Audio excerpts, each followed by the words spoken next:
नमस्कार, आर्या न्यूज देख रहे हैं आप। मैं हूं आपके साथ पल्लवी सिंह। वित्त मंत्री निर्मला सीतारमण ने आज संसद में देश का आम बजट पेश कर दिया है और इस बजट में वित्त मंत्री ने टैक्स से लेकर महिलाओं और सीनियर सिटीजन्स के लिए बड़े ऐलान किए हैं। ये मोदी सरकार के दूसरे कार्यकाल का आखिरी पूर्ण बजट था। इसके अलावा किसानों, युवाओं और छात्रों के लिए भी बड़े ऐलान किए गए हैं और निर्मला सीतारमण ने कहा कि ये अमृतकाल का पहला बजट है। वित्त मंत्री ने यह भी कहा कि दुनिया में भारतीय अर्थव्यवस्था को चमकता हुआ सितारा दुनिया ने माना है और इस बीच अहम घोषणा रही कि कृषि सेक्टर में निजी निवेश में 9.3% की बढ़ोतरी हुई है।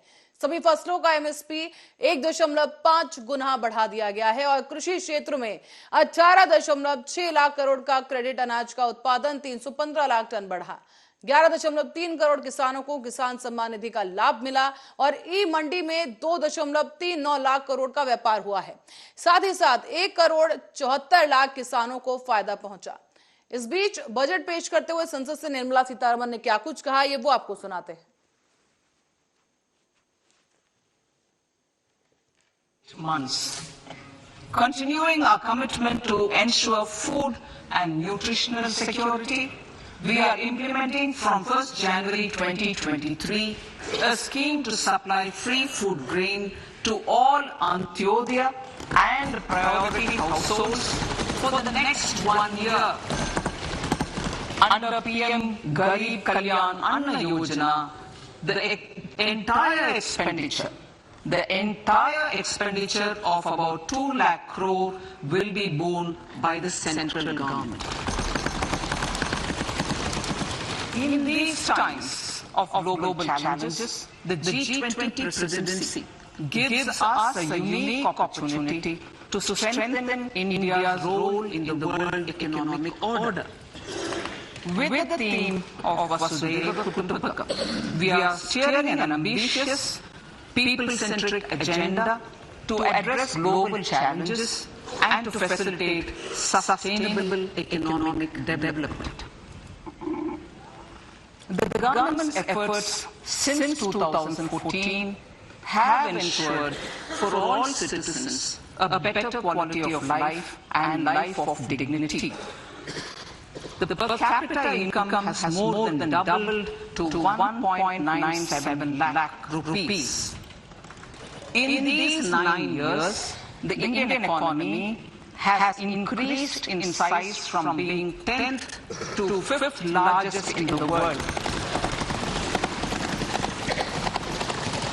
We have significantly improved our position as well as a well-governed and innovative country with a conducive environment for business as reflected in several global indices.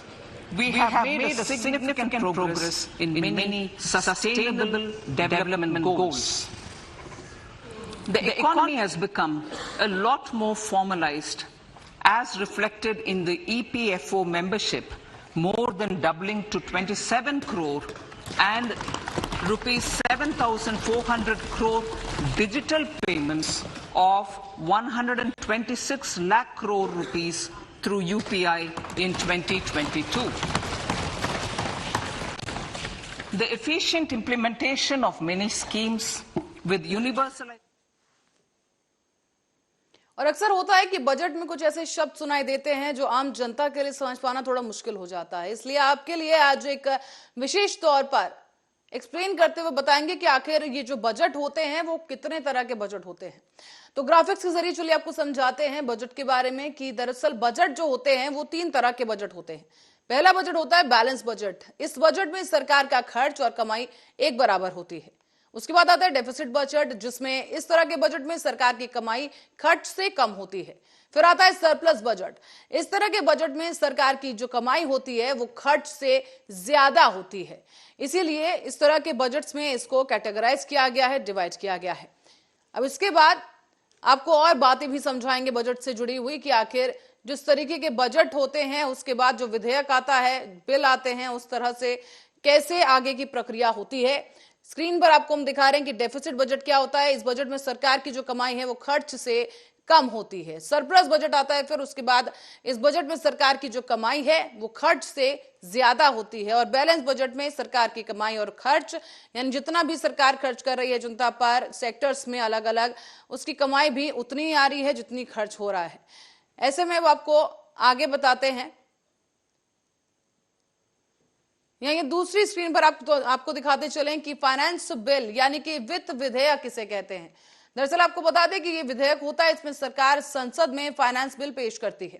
फिर आता है एप्रोप्रिएशन बिल या फिर विनियोग विधेयक। इसमें फाइनेंस बिल के साथ साथ एप्रोप्रिएशन बिल भी संसद में पेश किया जाता है। इस बिल में सरकार अपने खर्चों की जानकारी सदन में रखती है। फिर आता है बजट एस्टिमेटम या फिर बजट अनुमान। इसमें सरकार आने वाले फाइनेंशियल ईयर में अपने खर्च और कमाई का जो अनुमान होता है वो सदन में रखती है, वो सदन में बताती है। फिर आता है फिस्कल डेफिसिट या फिर राजकोषीय घाटा। इसका ही मतलब होता है कि सरकार की जो कमाई है वो कम है, लेकिन खर्च जो है, सरकार जो खर्च कर रही है वो ज्यादा है। उसके बाद सरकार घाटे में तो है, उसे फिस्कल डेफिसिट कहा जाता है। फिर आता है फिस्कल सरप्लस या फिर राजकोषीय मुनाफा। इसमें जैसे कि हमने आपको बताया डेफिसिट और सरप्लस बजट, उसी तरह से विधेयक भी होता है। इसमें मुनाफा होता है और इसका ये मतलब है कि सरकार की जो कमाई है वो ज्यादा है, लेकिन जो खर्च है, सरकार जो खर्च कर रही है वो खर्च कम है। उसके बाद सरकार जो है मुनाफे में तो है, इसका यह अर्थ होता है कि सरकार मुनाफे में है और उसे फिस्कल सरप्लस कहा जाता है। इसके बाद आपको और बताएंगे कि किस तरीके से इस बार जो बजट है उसमें कई अहम घोषणाएं जो की गई हैं, उसमें आम जनता के लिए आखिर क्या कुछ है और क्या बदलाव इस बीच किए गए हैं। और फिलहाल जो हम आपको दिखा रहे हैं ये बजट से जुड़े कुछ अहम तथ्य हैं जो अक्सर सुनाई देते हैं लेकिन समझ पाना मुश्किल होता है, इसलिए आपके लिए हम बता रहे हैं कि फिस्कल डेफिसिट या राजकोषीय घाटा किसे कहा जाता है, जिसमें सरकार की जो कमाई है वो कम हो, खर्च ज्यादा हो।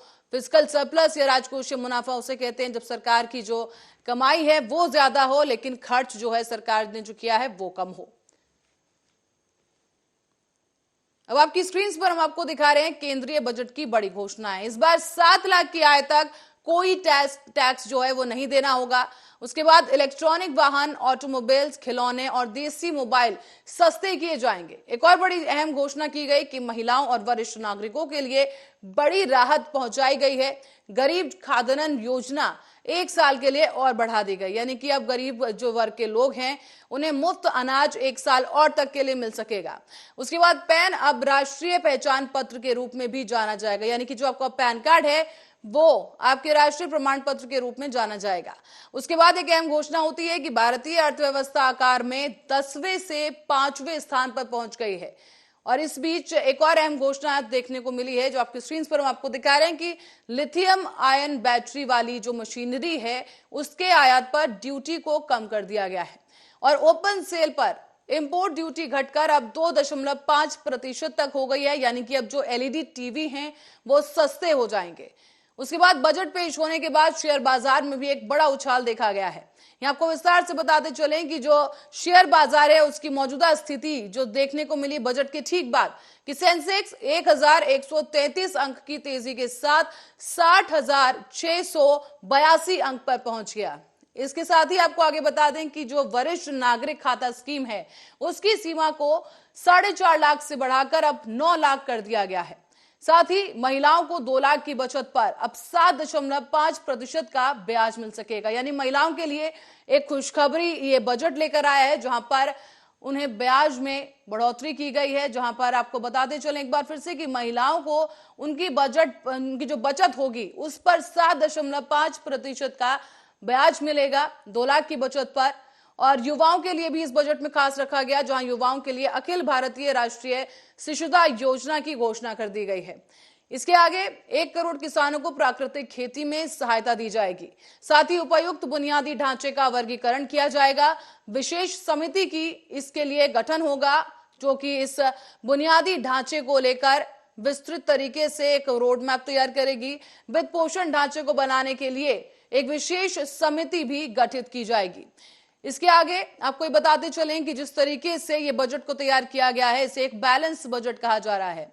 आपकी स्क्रीन पर आपको दिखा रहे हैं विशेषताएं इस बजट की कि अब जो पैन है वो राष्ट्रीय पहचान पत्र के रूप में जाना जाएगा, यानी जो पैन कार्ड आपका है। फिर भारतीय अर्थव्यवस्था के आकार में 10वें से 5वें स्थान पर यह अर्थव्यवस्था पहुंच गई है। लिथियम आयन बैटरी बनाने वाली मशीनरी के आयात पर भी ड्यूटी कम हो गई है। ओपन सेल पर इंपोर्ट ड्यूटी घटकर 2.5% हो गई, यानी एलईडी टीवी अब सस्ते हो जाएंगे। बजट पेश होने के बाद शेयर बाजार में भी बड़ा उछाल देखा गया है। सेंसेक्स आपको बता दें 1133 अंक की तेजी के साथ 60,682 पर पहुंचा। वरिष्ठ नागरिक खाता स्कीम की सीमा 4.5 लाख से बढ़ाकर अब 9 लाख कर दी गई। महिलाओं को 2 लाख की बचत पर 7.5% का ब्याज मिलेगा।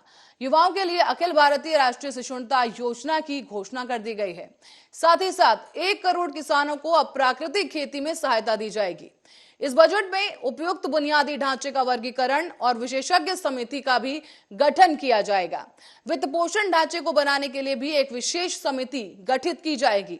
साथ ही 50 अतिरिक्त हवाई अड्डे नवीनीकृत किए जाएंगे और इसी के साथ साथ राज्यों को भी 50 साल का ब्याज मुक्त कर्ज दिया जाएगा। एक बड़ी घोषणा राज्यों के लिए भी है। रेलवे का कायापलट करने के लिए 2.4 लाख करोड़ का निवेश किया जाएगा। साथ ही पीएम आवास योजना का आवंटन 66% बढ़ाकर अब 75,000 करोड़ कर दिया गया है। कलेक्शन और आपको बता दें को लोकेशन में भी 157 नए नर्सिंग कॉलेज को स्थापित करने की घोषणा की गई है। जनजातीय समूहों की सामाजिक आर्थिक सुधार के लिए पीएमपीबीटीजी मिशन शुरू किया जाएगा। इसी के साथ ही परंपरागत कारीगरों और शिल्पकारों को उनके लिए सहायता पैकेज की घोषणा भी बजट में की गई है। कृषि स्टार्टअप को प्रोत्साहित करने के लिए भी कृषि कोष बनाया जाएगा। पर्यटन को भी मिशन मोड पर बढ़ावा मिलेगा। ये अहम बातें जो हमने आपको दिखाई, ये बजट की सुर्खियां रही हैं। और इसी के साथ साथ टैक्स को लेकर भी एक बड़ी घोषणा एक आम जनता के लिए कर दी गई है। और इसी के बाद अब आपको हम दिखाएंगे कि बजट स्लैब में जो बड़े चेंजेस किए गए हैं, बड़े बदलाव किए गए हैं। यहाँ 0 से 3 लाख तक कोई टैक्स नहीं लगेगा, यानी आपकी अगर इनकम 3 लाख है तो उस पर कोई टैक्स नहीं लगेगा। 3 से 6 लाख पर 5% का टैक्स देना होगा। फिर 6 से 9 लाख पर 10% का टैक्स देना होगा। इसी के साथ ही 9 से 12 लाख की कमाई पर 15% का टैक्स जो है वो देना होगा और 12 से 15 लाख पर 20% टैक्स को रखा गया है, ये घोषणा की गई है। और साथ ही साथ 15 लाख या उससे ज्यादा की इनकम पर 30% टैक्स देना होगा।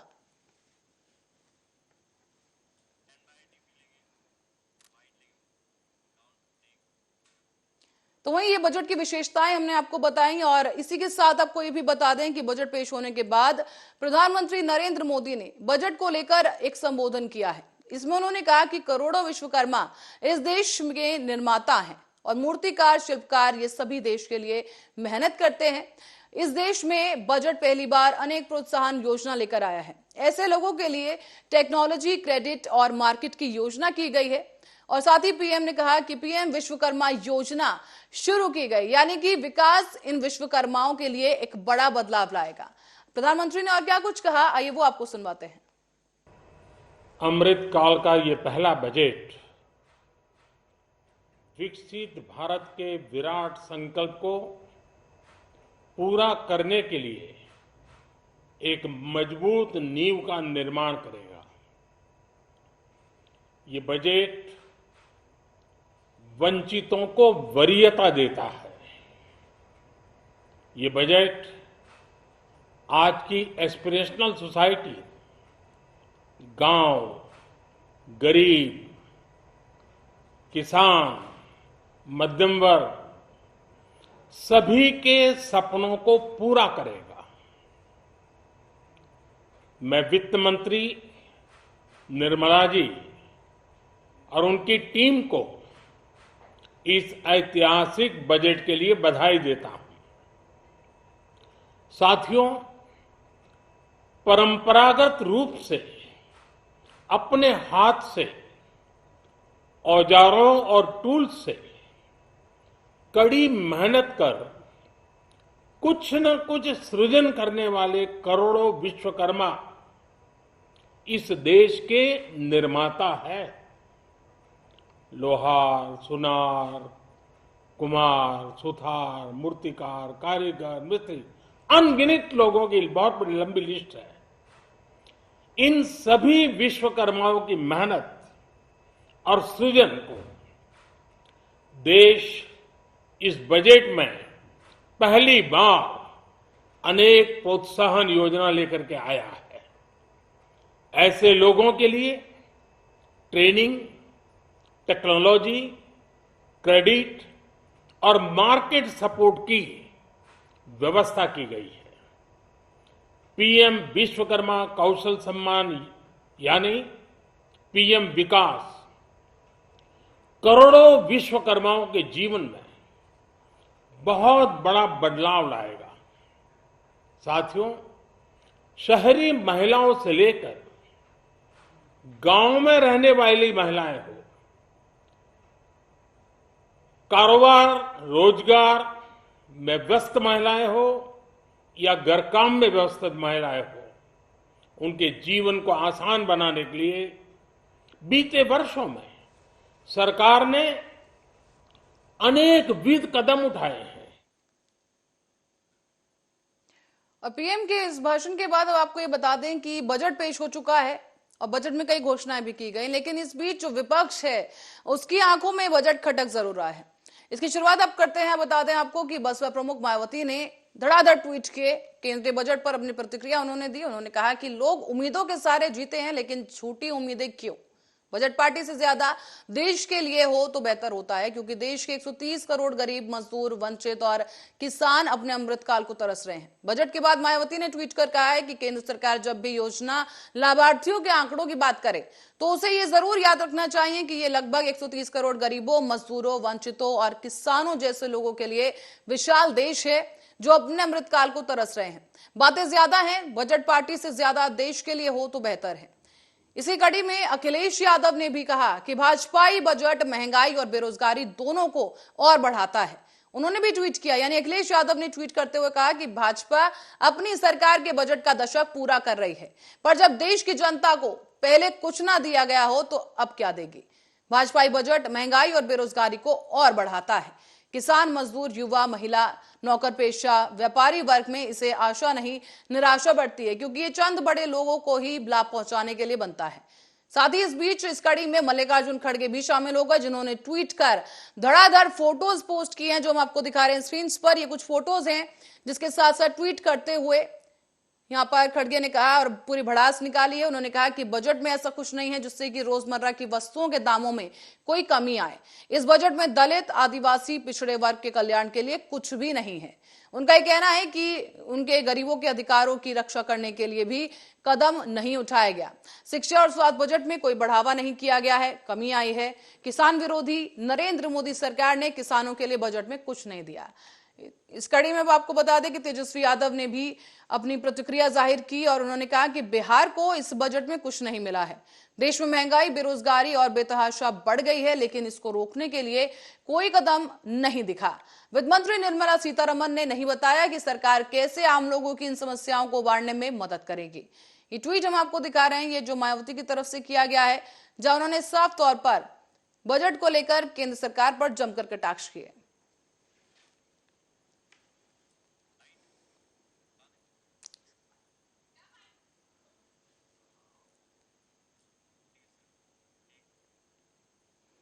और इस बीच आपको बता दें कि वित्त मंत्री निर्मला सीतारमण ने आज संसद में आम बजट पेश कर दिया है और आम बजट पर सभी की निगाहें टिकी रही। उद्योग जगत हो, किसान, मजदूर या फिर कोई सर्विस क्लास हो, हर आदमी की उम्मीद ये रही कि बजट में सभी का ध्यान रखा जाएगा, लोगों को महंगाई से मदद मिलेगी। और अब बजट पेश होने के बाद लोगों की उम्मीदों पर यह बजट कितना खरा उतर पाया है, आइए जानते हैं अमृतसर में बजट के ऊपर आम लोगों की क्या कुछ राय है। ਵੇਖੋ ਜੀ, ਉਮੀਦਾਂ ਤਾਂ 70 ਸਾਲ ਹੋ ਗਿਆ ਜੀ, ਹੁਣ ਤੱਕ ਵੀ ਪੰਜਾਬ ਨੂੰ ਕੁਝ ਇਹੋ ਜਿਹਾ ਦਿੱਤਾ ਨਹੀਂ ਗਿਆ ਜਿਹੜਾ ਇਹ ਹੁਣ ਦੇ ਦੇਣਗੇ। ਤਾਂ ਚਲੋ ਆਸ ਤਾਂ ਫਿਰ ਵੀ ਹੈਗੀ ਆ ਵੀ 2024 ਇਲੈਕਸ਼ਨ ਈਅਰ ਆ ਰਿਹਾ, ਲਾਸਟ ਈਅਰ 'ਚ ਗਵਰਨਮੈਂਟ ਚਲੋ ਕੁਛ ਨਾ ਕੁਛ ਲੋਲੀਪੌਪ ਦਿੰਦੀ ਹੁੰਦੀ ਹੈ ਲੋਕਾਂ ਨੂੰ। ਸ਼ਾਇਦ ਹੋ ਸਕਦਾ ਜਿੱਦਾਂ ਬੀਜੇਪੀ ਆਪਣਾ ਥੋੜ੍ਹੀ ਸਾਖ ਆਪਣੀ ਪੰਜਾਬ 'ਚ ਬਚਾਉਣ ਦੀ ਜਾਂ ਵਧਾਉਣ ਦੀ ਕਰਕੇ ਕੁਛ ਪੰਜਾਬ ਨੂੰ ਆਸ ਤਾਂ ਹੈਗੀ ਆ ਵੀ ਕੁਛ ਨਵਾਂ ਦੇ ਸਕਦੀ ਆ। ਤੇ ਕੀ ਕੁਝ ਲੱਗਦਾ ਹੈ ਕਿ ਕਾਰੋਬਾਰ ਨੂੰ ਲੈ ਕੇ, ਕਿਉਂਕਿ ਅੱਜ ਤੱਕ ਜੋ ਵੇਖਣ ਨੂੰ ਮਿਲਿਆ ਕਿ ਕਾਰੋਬਾਰ ਬਿਲਕੁਲ ਹੀ ਜੋ ਪੰਜਾਬ ਦੇ ਵਿੱਚ ਡਾਊਨ ਗਿਆ, ਕੋਈ ਨਹੀਂ ਕੋਈ ਸਾਰ ਨਹੀਂ ਕੁਛ ਵੀ, ਪੰਜਾਬ ਦੇ ਜੋ ਮਾਲੀ ਹਾਲਾਤ ਜੋ ਕਿਤੇ ਦੇ ਖਰਾਬ ਹੋ ਗਏ ਜੀ। ਕਾਰੋਬਾਰ 'ਚ ਵੇਖੋ ਜੀ, ਗੌਰਮੈਂਟ ਨੂੰ ਕੁਛ ਨਾ ਕੁਛ ਜੀ ਉਮੀਦਾਂ ਪੰਜਾਬ ਨੂੰ ਹਮੇਸ਼ਾ ਉਮੀਦ ਹੀ ਹੁੰਦੀ ਆ, ਪਰ ਪੰਜਾਬ ਨੂੰ ਮਿਲਦਾ ਕੁਛ ਨਹੀਂ ਆ। ਅਸੀਂ ਤੇ ਉਮੀਦ ਰੱਖ ਕੇ ਬੈਠੇ ਹਾਂ ਕਿ ਕਿਸਾਨਾਂ ਦੇ ਮਤਲਬ ਜਿਹੜਾ ਕਿਸਾਨਾਂ ਦੇ ਕਰਜ਼ਾ ਚੜਿਆ ਵਾ ਇਹਦੇ ਬਾਰੇ ਸੈਂਟਰ ਸਰਕਾਰ ਨੂੰ ਸੋਚਣਾ ਚਾਹੀਦਾ ਵਾ, ਕਿਉਂਕਿ ਜੇ ਪੰਜਾਬ 'ਚ ਸਾਡਾ ਕਿਸਾਨ ਖੁਸ਼ ਆ ਨਾ ਜੀ, ਜੇ ਸੌਖਾ ਵਾ ਤੇ ਸਮਝ ਲਓ ਕਿ ਪੰਜਾਬ ਵੀ ਖੁਸ਼ਹਾਲ ਰਹੂਗਾ। ਕਿਉਂਕਿ ਵੇਖੇ ਵੱਡੇ ਵੱਡੇ ਜਿਹੜੇ ਆਪਣੇ ਬਿਜ਼ਨਸਮੈਨ ਇਹਨਾਂ ਦੇ ਕਿੱਡਾ ਕਿੱਡਾ ਕਰਜ਼ਾ ਹੁੰਦਾ ਵਾ, ਇਹਨਾਂ ਨੂੰ ਸਰਕਾਰਾਂ ਮਾਫ ਕਰ ਦਿੰਦੀਆਂ ਵਾ, ਤੇ ਪੰਜਾਬ ਦਾ ਕਰਜ਼ਾ ਤੇ ਕਿਸਾਨ ਤੇ ਥੋੜ੍ਹਾ ਜਿਹਾ ਕਰਜ਼ਾ ਵਾ, ਕੋਈ ਵੱਡਾ ਨਹੀਂ ਆ। ਜੇ ਪੰਜਾਬ 'ਚ ਕਿਸਾਨਾਂ ਬਾਰੇ ਸੋਚਿਆ ਜਾਵੇ ਤੇ ਪੰਜਾਬ ਖੁਸ਼ਹਾਲ ਹੋ ਸਕਦਾ ਜੀ। ਕਿੰਨੇ ਕੁ ਉਮੀਦ ਆ ਪੰਜਾਬ ਲਈ ਬਜਟ ਆਏਗਾ? ਬਜਟ ਜੀ ਹਮੇਸ਼ਾ ਉਮੀਦ ਹੀ ਹੁੰਦੀ ਆ, ਪਰ ਪੰਜਾਬ ਨੂੰ ਮਿਲਦਾ ਕੱਖ ਨਹੀਂ, ਵਿਤਕਰਾ ਕੀਤਾ ਜਾਂਦਾ ਪੰਜਾਬ ਨਾਲ ਜੀ। और बजट के बाद उत्तर प्रदेश के डिप्टी सीएम ब्रजेश पाठक ने भी बजट के बारे में क्या कुछ कहा, आइए वो आपको सुनवाते हैं। आज केंद्र सरकार ने जो बजट प्रस्तुत किया है अद्भुत है। पूरे प्रदेश और देश के लोग जिस बात की चिंता लंबे समय से कर रहे थे, महिलाओं को, बुजुर्गों को, नौजवानों को, छात्रों को, इवन देन किसानों को विशेष रूप से सहायता दी गई है। जिस ढंग से टैक्स स्लैब में परिवर्तन किया गया, 7 लाख तक की इनकम को कर मुक्त घोषित किया गया, अद्भुत निर्णय है। प्रदेश के मध्यम वर्ग के लोग, देश के मध्यम वर्ग लोग इसका बड़े लंबे समय से इंतजार कर रहे थे। मैं बहुत बहुत आभार प्रकट करता हूँ आदरणीय प्रधानमंत्री नरेंद्र मोदी जी का। चिकित्सा के क्षेत्र में विशेष रूप से नए नर्सिंग कॉलेज पूरे देश में खोले जाने की व्यवस्था की गई है। इसके अलावा रेलवे को अलग से बजट की व्यवस्था की गई है, हवाई यातायात के लिए अलग से बजट की व्यवस्था की गई है, किसानों के लिए, प्राकृतिक खेती के लिए अलग से बजट की व्यवस्था की गई है। आदरणीय प्रधानमंत्री जी ने सभी वर्गों की ख्याल रखा है। मैं आदरणीय प्रधानमंत्री जी का उत्तर प्रदेश के 25 करोड़ लोगों की तरफ से बहुत बहुत आभार प्रकट करता हूं।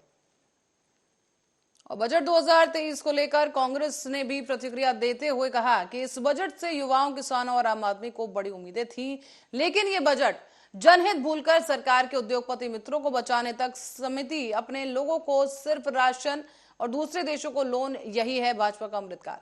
कांग्रेस के मीडिया संयोजक अंशु अवस्थी ने कहा है कि सरकार हवाई अड्डा निर्माण की बात कर रही है, लेकिन लोगों की आय कैसे बढ़े, जो बेरोजगार हो गए, जिनकी नौकरियां चली गई, उनको कैसे रोजगार मिले, इस पर कोई इंतजाम नहीं किए गए। इस बीच क्या कुछ आरोप प्रत्यारोप किए गए वो आप देखिए।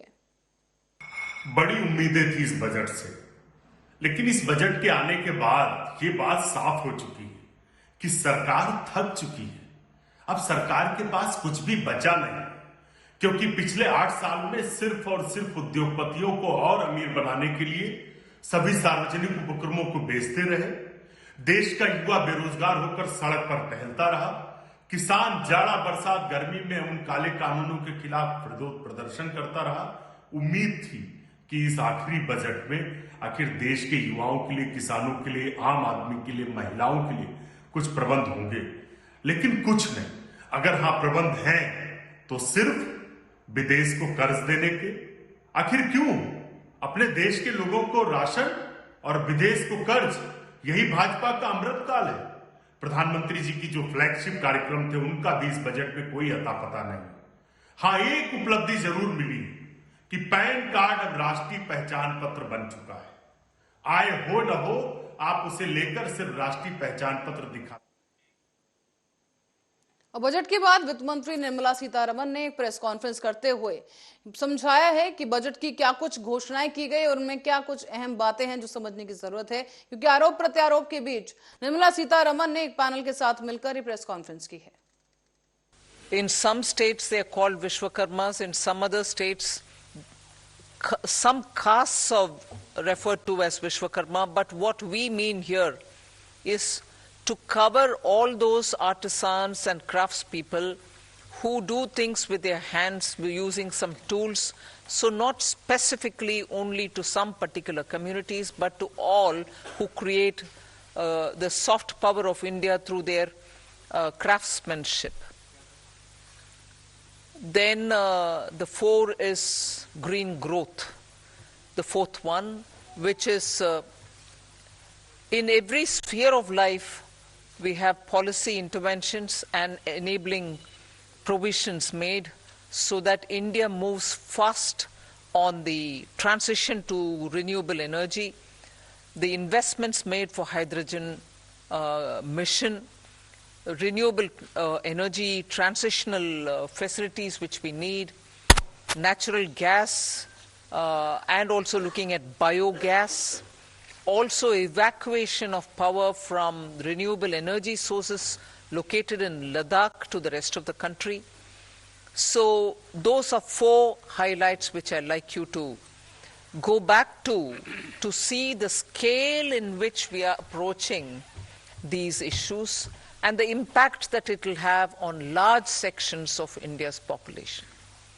Then, of course, I gave 7 priorities, which began with talking about inclusive growth, investments in infrastructure, also reaching the last mile so that those who are still left without a house or a sanitary facility or a road which is reaching them, and so on. So the last mile, reaching the last mile for those who desperately need that kind of a link are all being covered. Then we are also looking at a very futuristic fintech financial sector for which we have brought in some specific ideas. We are looking at also improving the industrialization of this country, where people will be trained for Industrial Revolution 4.0, which means they're going to be trained for AI, IoT, using Web3, in other words. So training manpower to ready themselves for industries which are rapidly becoming industrialized in the Web3 context. Then digital economy, unleashing the digital power of India in various walks of life, setting up an artificial intelligence research center, center for excellence. So all these are in part A. There's a lot of increase in the agriculture credit availability, 20 lakhs being made available for agriculture credit. Also a sub-scheme under the PM Matsya Sampada Yojana, making sure that people living in the coastal areas are going to benefit from it, fishermen are going to benefit from it. Now, if largely the Part A has looked at these, Part B has aimed at rationalizing the customs duties, also making sure personal income tax, after a very long time, has had substantial changes which will benefit the middle. और इसी के साथ ही budget 2023 में हमारी खास पेशकश में इतना ही। आप बने रहे हमारे साथ, देखते रहे आर्या न्यूज।